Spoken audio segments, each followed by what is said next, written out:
शकुनी मामा थे कौरवों के दुश्मन। गांधारी के भाई और दुर्योधन के मामा शकुनी को कौन नहीं जानता। महाभारत में शकुनी का किरदार अहम रहा है। कहते हैं कि बुद्धि बल शस्त्र बल से भी ज्यादा खतरनाक होता है। महाभारत में कृष्ण, शकुनी, भीष्म, विदुर, द्रोण आदि ऐसे लोग थे जिन्होंने अपने बुद्धि बल का प्रयोग किया। महाभारत की गाथा में शकुनी अपनी कुटिल बुद्धि के लिए विख्यात माना जाता है। कौरवों के मामा श्री शकुनी मामा को कौरवों का शुभचिंतक माना जाता है। शकुनी मामा दुर्योधन का कदम कदम पर मार्गदर्शन करते थे। दुर्योधन भी मामा शकुनी की इच्छा के बगैर एक कदम भी नहीं उठाते थे। यह बात जहां गांधारी को खटकती थी वहीं धृतराष्ट्र को भी। हम आपको आज बताएंगे कि क्यों शकुनी मामा दुर्योधन सहित अन्य कौरवों का दुश्मन था और किस तरह शकुनी का अंत हुआ। नमस्कार दोस्तों, स्वागत है आपको हमारे चैनल LK मोटिवेशनल पर। शकुनी गांधार नरेश राजा सुबाल के पुत्र थे। शकुनी का जन्म गांधार के राजा सुबाल के राजप्रसाद में हुआ था। वह माता गांधारी का छोटा भाई था। वह जन्म से ही विलक्षण बुद्धि का स्वामी था, अतः राजा सुबाल को अत्यंत प्रिय था। कई छोटे छोटे राज्य मिलकर आर्याना क्षेत्र बन गया था। इसी क्षेत्र में था गांधार राज्य। आज के उत्तर अफगानिस्तान को उस काल में गांधार कहा जाता था, जो कि कंबोज के पास था। गांधार राज्य में ही हिंदू कुश पर्वतमाला थी। कदहार या कंधार गांधार का ही अपभ्रंश है। कौरवों को छल व कपट की राह सिखाने वाले शकुनी उन्हें पांडवों का विनाश करने में पग पग पर मदद करते थे, लेकिन उनके मन में कौरवों के लिए केवल बदले की भावना थी। उस समय गांधार राजकुमारी के रूप लावण्य की चर्चा पूरे आर्यावर्त में थी। ऐसे में पितामह भीष्म ने धृतराष्ट्र का विवाह गांधार की राजकुमारी से करने की सोची। पहले उन्होंने सोचा कि गांधारी का अपहरण करके लाया जाए, लेकिन अम्बा और अम्बालिका ने उन्हें ऐसा करने से मना कर दिया। अतः पितामह भीष्म गांधार के राजसभा में धृतराष्ट्र का रिश्ता लेकर गए, लेकिन उन्हें मालूम था कि उनका प्रस्ताव ठुकरा दिया जाएगा। तब पितामह भीष्म ने क्रोधपूर्वक लहजे में कहा कि मैं तुम्हारे इस छोटे से साम्राज्य पर चढ़ाई करूंगा और इसे समाप्त कर दूंगा। अंततः राजा सुबाल को भीष्म के आगे झुकना पड़ा और अत्यंत क्षोभ के साथ उनको अपनी सुंदर पुत्री का विवाह अंधे राजकुमार धृतराष्ट्र के साथ करना पड़ा। गांधारी ने भी दुखपूर्वक आजीवन आंखों पर पट्टी बांधे रखने की प्रतिज्ञा की। गांधारी से महाराज धृतराष्ट्र को 100 पुत्रों की प्राप्ति हुई थी, जो आगे चलकर कौरवों के नाम से प्रसिद्ध हुए। हालांकि वे कौरव नहीं थे। माना जाता है कि गांधारी का विवाह महाराज धृतराष्ट्र करने से पहले ज्योतिषों ने सलाह दी कि गांधारी के पहले विवाह पर संकट है, अतः इसका पहला विवाह किसी और से कर दीजिए, फिर धृतराष्ट्र से करें। इसके लिए ज्योतिषों के कहने पर गांधारी का विवाह एक बकरे से करवाया गया था। बाद में उस बकरे की बलि दे दी गई थी। कहा जाता है कि गांधारी को किसी प्रकार के प्रकोप से मुक्त करवाने के लिए ही ज्योतिषियों ने यह सुझाव दिया था। इस कारणवश गांधारी प्रतीक रूप में विधवा मान ली गई और बाद में उनका विवाह धृतराष्ट्र से कर दिया गया। ऐसा क्यों किया गया, इसके पीछे और भी कारण थे। गांधारी एक विधवा थी। यह सच्चाई बहुत समय तक कौरव पक्ष को पता नहीं चली। यह बात जब महाराज धृतराष्ट्र को पता चली तो वे बहुत क्रोधित हो उठे। उन्होंने समझा कि गांधारी का पहले किसी से विवाह हुआ था और वह न मालूम किस कारण मारा गया। धृतराष्ट्र के मन में इसको लेकर दुख उत्पन्न हुआ और उन्होंने इसका दोषी गांधारी के पिता राजा सुबाल को माना। धृतराष्ट्र ने गांधारी के पिता राजा सुबाल को पूरे परिवार सहित कारागृह में डाल दिया। कारागृह में उन्हें खाने के लिए केवल एक व्यक्ति का भोजन दिया जाता था। केवल एक व्यक्ति के भोजन से भला सभी का पेट कैसे भरता?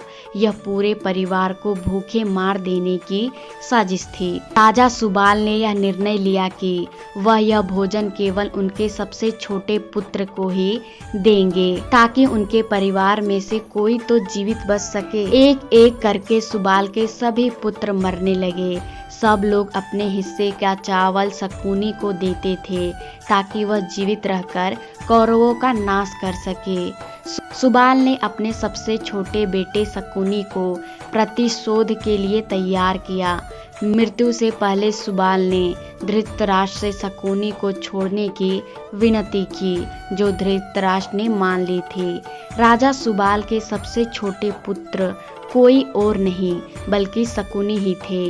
शकुनी ने अपने आंखों के सामने अपने परिवार का अंत होते हुए देखा और अंत में शकुनी जिंदा बच गए। कौरवों में वरिष्ठ युवराज दुर्योधन ने यह देखा कि केवल शकुनी ही जीवित बचे हैं, तो उन्होंने पिता की आज्ञा से उसे क्षमा करते हुए अपने देश वापस लौट जाने या फिर हस्तिनापुर में ही रहकर अपना राज देखने को कहा। शकुनी ने हस्तिनापुर में रुकने का निर्णय लिया। शकुनी ने हस्तिनापुर में सबका विश्वास जीत लिया और 100 कौरवों का अभिभावक बन बैठा। अपने विश्वासपूर्ण कार्यों के चलते दुर्योधन ने शकुनी को अपना मंत्री नियुक्त कर दिया। सर्वप्रथम उसने गांधारी व धृतराष्ट्र को अपने वश में करके धृतराष्ट्र के भाई पांडु के यंत्र रचने और राज सिंहासन पर धृतराष्ट्र का आधिपत्य जमाने को कहा। फिर धीरे धीरे शकुनी ने दुर्योधन को अपनी बुद्धि के मोह पास में बांध लिया। शकुनी ने न केवल दुर्योधन को युधिष्ठिर के खिलाफ भड़काया, बल्कि महाभारत के युद्ध की नींव भी रखी। यह बहुत कम लोगों को मालूम होगा कि शकुनी के पास जुआ खेलने के लिए जो पासे होते थे, वह उसके मृत पिता के रीढ़ की हड्डी के थे।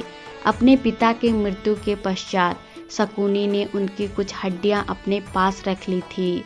शकुनी जुआ खेलने में पारंगत था और उसने कौरवों में भी जुए के प्रति मोह जगा दिया। शकुनी की इस चाल के पीछे सिर्फ पांडवों का ही नहीं बल्कि कौरवों का भी भयंकर विनाश छिपा हुआ था, क्योंकि शकुनी ने कौरव कुल के नाश की सौगंध खाई थी और उसके लिए उसने दुर्योधन को अपना मोहरा बना लिया था।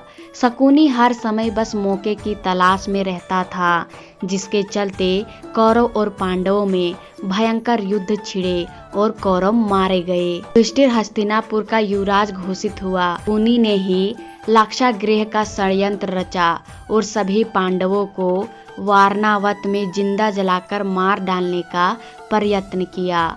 शकुनी किसी भी तरह दुर्योधन को हस्तिनापुर का राजा बनते देखना चाहता था, ताकि उसका दुर्योधन पर मानसिक आधिपत्य रहे और वह इस मूर्ख दुर्योधन की सहायता से भीष्म और कुरुकुल का विनाश कर सके।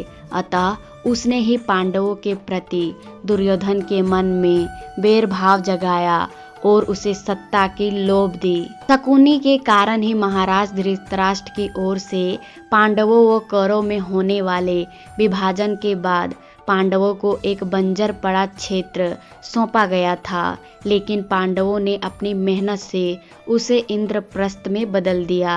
युधिष्ठिर द्वारा किए गए राजसूय यज्ञ के दौरान दुर्योधन को यह नगरी देखने का मौका मिला। महल में प्रवेश करने के बाद एक विशाल कक्ष में पानी की उस भूमि को दुर्योधन ने गलती से असल भूमि समझकर उस पर पैर रख दिया और वह उस पानी में गिर गया। यह देख पांडवों की पत्नी द्रौपदी उन पर हंस पड़ी और कहा कि एक अंधे का पुत्र अंधा ही होता है। यह सुन दुर्योधन बेहद क्रोधित हो उठा। दुर्योधन के मन में चल रही बदले की इस भावना को शकुनी ने हवा दे दी और इसी का फायदा उठाते हुए उसने पासों का खेल खेलने की योजना बनाई। उसने अपनी योजना दुर्योधन को बताई और कहा कि तुम इस खेल में हराकर बदला ले सकते हो। खेल के जरिए पांडवों को मात देने के लिए शकुनी ने बड़े प्रेम भाव से सभी पांडु पुत्रों को खेलने के लिए आमंत्रित किया और फिर शुरू हुआ दुर्योधन व युधिष्ठिर के बीच पासा फेंकने का खेल। शकुनी पैर से लंगड़ा तो था ही, पर चौसर अथवा धृत क्रीड़ा में अत्यंत प्रवीण था। उसकी चौसर की महारत अथवा उसका पासों पर स्वामित्व ऐसा था कि वह जो चाहता वे अंक पासों में आ जाते। उसने पासों को सिद्ध कर लिया था कि उसकी अंगुलियों के घुमाव पर ही पासे अंक पूर्णार्जित थे। खेल की शुरुआत में पांडवों का उत्साह बढ़ाने के लिए शकुनी ने दुर्योधन को आरंभ कुछ पारियों की जीत युधिष्ठिर के पक्ष में चलने जाने को कहा, जिससे कि पांडवों में खेल के प्रति उत्साह उत्पन्न हो सके। धीरे धीरे खेल के उत्साह में युधिष्ठिर अपनी सारी दौलत व साम्राज्य जुए में हार गए। अंत में शकुनी ने युधिष्ठिर को सब कुछ एक शर्त पर वापस लौटा देने का वादा किया कि यदि वे अपने बाकी पांडव भाइयों व अपनी पत्नी द्रौपदी को दांव में लगाए। मजबूर होकर युधिष्ठिर ने शकुनी की बात मान ली और अंत में वे यह पारी भी हार गए। इस खेल में पांडवों व द्रौपदी का अपमान ही कुरुक्षेत्र के युद्ध का सबसे बड़ा कारण साबित हुआ।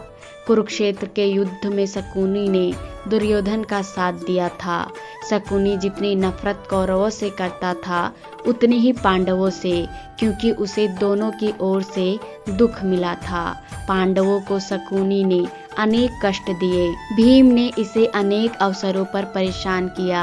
महाभारत युद्ध में सहदेव ने शकुनी का इसके पुत्र सहित वध कर दिया। आशा करती हूँ दोस्तों आपको ये वीडियो पसंद आई होगी। पसंद आई तो वीडियो को लाइक शेयर सब्सक्राइब जरूर कर देना। मिलते हैं अगली वीडियो में, तब तक के लिए राधे राधे।